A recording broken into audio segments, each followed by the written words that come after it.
सारी बोर्ड की परीक्षाएं रद्द हो गई। सबसे बड़ा मुद्दा है कि अब जो बच्चे बोर्ड के एग्जाम की तैयारी कर रहे थे, उन बच्चों की मनोस्थिति क्या है, वो बच्चे अब कैसे आगे की पढ़ाई करेंगे। जो बच्चे 12th पास कर रहे हैं, उनको ग्रेजुएशन करना है, उनका एडमिशन कैसे होगा, उनका प्रोसेस कैसे होगा, इन सारे मुद्दों के सर के लिए हमारे साथ हैं सेंट टेरेसा से पीटर जी, माउंट लिटरल से हैं प्रतिमा जी, ईदम डिग्री कॉलेज से हैं सैफी जी, अनएडेड स्कूल एसोसिएशन के अध्यक्ष अनिल अग्रवाल जी हैं। आप सभी का स्वागत है। डिग्री कॉलेज चलाते हैं ईदम डिग्री कॉलेज। तो आपसे मेरा सवाल है कि 10th 12th जो मार्किंग होगी वो ठीक है, सबसे बड़ी समस्या ये है कि डिग्री कॉलेज मतलब अब ग्रेजुएशन में एडमिशन लेने के लिए आपके पास क्राइटेरिया क्या होगा, आप कैसे उनका एडमिशन लेंगे? विनय जी, आपके सवाल से मुझे एक एनेक्डोट याद आया, अगर इजाज़त हो तो बताऊं। जी जी। जैसे द्वितीय विश्व युद्ध का एक बड़ा रोचक प्रसंग है कि जब अमेरिका के जहाज़ जर्मनी के खिलाफ जंग लड़ने जाते थे तो उनमें से बहुत सारी अधिकांश एक मात्रा ऐसी होती थी जहाज़ की जो लौट आते थे, जिनमें गोलियां लगती थी, और कई सारे जहाज़ वापस नहीं आते थे। तो अमेरिका के जो जनरल्स थे उन्होंने उन प्लेन्स का एक वैल्यूएशन किया और देखा कि किन किन हिस्सों में ज़्यादा गोलियाँ लग रही हैं। तो उसमें एरोप्लेन के टैने हो, विंग्स हो या टेल हो, तो लोगों ने अलग अलग सजेशंस दिए साइंटिस्ट ने कि यहाँ पर इस परत को मोटा कर देते हैं, इसको ज़्यादा सही कर देते हैं, यहाँ गोलियाँ ज़्यादा लग रही हैं। तो वहाँ पर एक हंगेरियन ज्यूश साइंटिस्ट था जो बड़ा मैथमेटिशियन भी था और स्टैटिस्टिशियन भी था। उसने एक अलग सा सवाल पूछा कि आप प्रॉब्लम को ऐसे क्यों देख रहे हैं कि जो प्लेन वापस आ गए वहाँ पर ज़्यादा गोलियाँ किस हिस्से में लगी हैं? आपका ध्यान उन जगहों पे क्यों नहीं जाता कि जो जहाज़ वापस लौट के नहीं आए उनका क्या? अंग्रेजी में इस फिनोमिनन को हम लोग सर्वाइवरशिप बायस के हिसाब से जानते हैं। मेरा सवाल ये है कि भाई इंटरमीडिएट में इस समय 26 लाख स्टूडेंट्स हैं। यूपी बोर्ड की मैं बात कर रहा हूँ, आईसीएसई और सीबीएसई को आप जोड़ लें तो एक फिगर बहुत ऊपर चला जाता है, 50 प्लस जाता है। ठीक है। 2020 का आंकड़ा देखें तो करीब 74%, 74% इंटरमीडिएट का पासिंग रिजल्ट था। उससे पिछले साल 73% था, सीबीएसई में 83% था।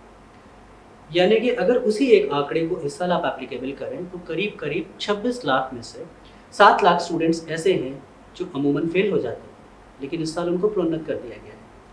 क्या उत्तर प्रदेश अभी कोई गाइडलाइन नहीं आई है, लेकिन अगर 100% पास हो गए वो ठीक है, कुछ एक आध लाख अपवाद हो सकता है। मेरा सवाल यह है कि क्या उत्तर प्रदेश की यूनिवर्सिटीज़ के पास ये कैपेसिटी है कि वो 7 लाख एक्स्ट्रा स्टूडेंट्स को एडमिशन देने के लिए इस वक्त इक्विप्ड है? लेकिन भाई मैं बताऊं, लखनऊ ही नहीं पूरे उत्तर प्रदेश की यूनिवर्सिटीज जिन बच्चों ने अप्लाई करना शुरू कर दिया था उनके पास लगातार फोन आ रहे हैं कि आप फीस जमा कर दो, आपका एडमिशन हो गया है।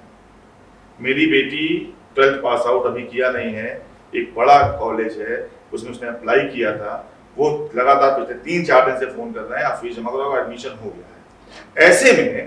ऐसे में या तो बच्चा भाग रहा है कि जल्दी एडमिशन मेरा हो जाए क्योंकि आने वाले समय में बहुत मारामारी होने वाली है। अगर आप बता रहे हो कि 73% नहीं 100% रिजल्ट आ रहा है तब तो यूनिवर्सिटी में जगह ही नहीं मिलेगी। अब मेरे साथ आप ही के सवाल से एक और प्रॉब्लम निकलती है कि ऐसे केस में अगर हम फर्स्ट कम फर्स्ट बेसिस पर एडमिशन दे देंगे तो इसमें मेधावी छात्रों का कहीं ना कहीं हनन होगा। इसके बाद यहाँ पर क्या साउथ की यूनिवर्सिटीज़ या दिल्ली यूनिवर्सिटीज़ या गुजरात और महाराष्ट्र की यूनिवर्सिटीज़ जो इंटरमीडिएट की मार्कशीट का कंपोनेंट बनाकर, या जेईई है या एएफएमसी है, नीट है, ये परीक्षाओं में इंटरमीडिएट की मार्कशीट का एक कंपोनेंट होता है, वहाँ पर ऐसे स्टूडेंट्स का अहित होगा या नहीं होगा? क्या उत्तर प्रदेश की सरकार या सीबीएसई काउंसिल या आईएससी काउंसिल इंडिया की सारी यूनिवर्सिटीज़ के साथ एक मैकेनिज्म को अडॉप्ट करेगी कि आपका अपना एंट्रेंस एग्जामिनेशन हो? या फिर क्या भारत सरकार बाकी एम्बेसीज के साथ एक डायरेक्टिव इशू करेगी कि 2021 में जो स्टूडेंट्स पास आउट हुए हैं वो अगर विदेशों में पढ़ने जा रहे हैं तो आप उनको इस पासिंग सर्टिफिकेट के बेसिस पर कोई अलग मैकेनिज्म अडॉप्ट करें कि एंट्रेंस एग्जामिनेशन हो? बिल्कुल। तो ये हम इस शायद प्रॉब्लम की तरफ अभी तक नहीं जा पा रहे हैं, जो कि एक बहुत बड़ा इशू है। अनिल जी, मैं एक सवाल आपसे है कि क्योंकि डिग्री कॉलेज है आपके यहाँ भी तो दिक्कत हुआ है ना कि फर्स्ट ईयर सेकंड ईयर तो निकल गया।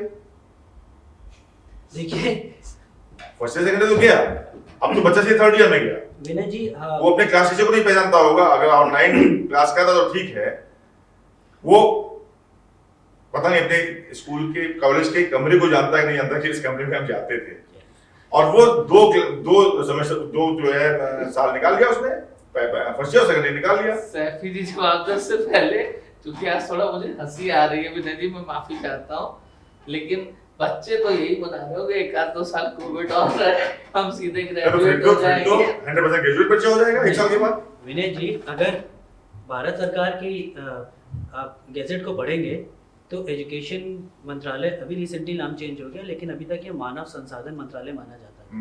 यानी कि ये बात कोई बहुत अतिशयोक्ति नहीं होगी कि अगर जिस तरीके से रेलवे हमारे संसाधन है, हार्ड इंफ्रास्ट्रक्चर हमारा संसाधन है, वैसे ही ये जो स्टूडेंट्स और ग्रेजुएट्स और पोस्ट ग्रेजुएट्स और डॉक्टर्स निकलते हैं, ये भी देश का संसाधन है। बिल्कुल। मेरा सवाल ये है कि अगर मैं फार्मेसी की बात करता हूँ, डी फार्मा एक कोर्स है जिसको करने के बाद आप एक फार्मासिस्ट बन जाते हैं, जहाँ पे आपको दवाओं को जारी करने का एक लाइसेंस मिल जाता है। 2 साल का कोर्स है। वो फार्मासिस्ट एक भी दिन अपनी लैब में गए बिना, अपनी क्लास में गए बिना आधिकारिक रूप से फार्मासिस्ट है और आपको उसको एक्सेप्ट करना है। बीएड कोर्स 2 साल का है, आपके डीएलएड कोर्स 2 साल का है। प्राथमिक विद्यालयों में अब वो टीचर्स आएंगे जिन्होंने एक भी दिन स्टूडेंट्स की शक्ल नहीं देखी, उसके सामने के फियर साइकोसिस को नहीं समझा, सवाल जवाब का आदान प्रदान नहीं हुआ, वो टीचर्स आपके संसाधन किस तरीके से कॉम्प्रोमाइज हो रहे हैं। प्रौद्योगिकी में भी यही है। इंडियन इंस्टीट्यूट ऑफ मैनेजमेंट के स्टूडेंट्स बिना एक बार भी आईआईएम के उस हैलोड कैंपस में गए बिना आईआईएम के ग्रेजुएट्स हो गए, और अगर आप ये मुझसे एक्सपेक्ट कर रहे हैं कि वो नॉर्मल आईआईएम अहमदाबाद या आईआईएम लखनऊ के स्टूडेंट का कंपैरिजन कर पाएंगे बिना उस इकोसिस्टम का पार्ट बने हुए, ये कैसे होगा मुमकिन? इसीलिए विनय जी, आज आपने समझा ना एक शिक्षाविद की पीड़ा। हम लोग जो बात बार बार कह रहे हैं एजुकेशन को भी, और या तो आप बिल्कुल जीरो करके चलो, भूल जाए 2 साल और फिर 2 साल बाद नई शुरुआत करेंगे। 2 साल हम अपने बच्चे को कैसे बैठा के रखें? नहीं तो फिर आप कैसा बच्चा चाह रहे हैं? बगैर पढ़े लिखे वाला जो कोई अभिभावक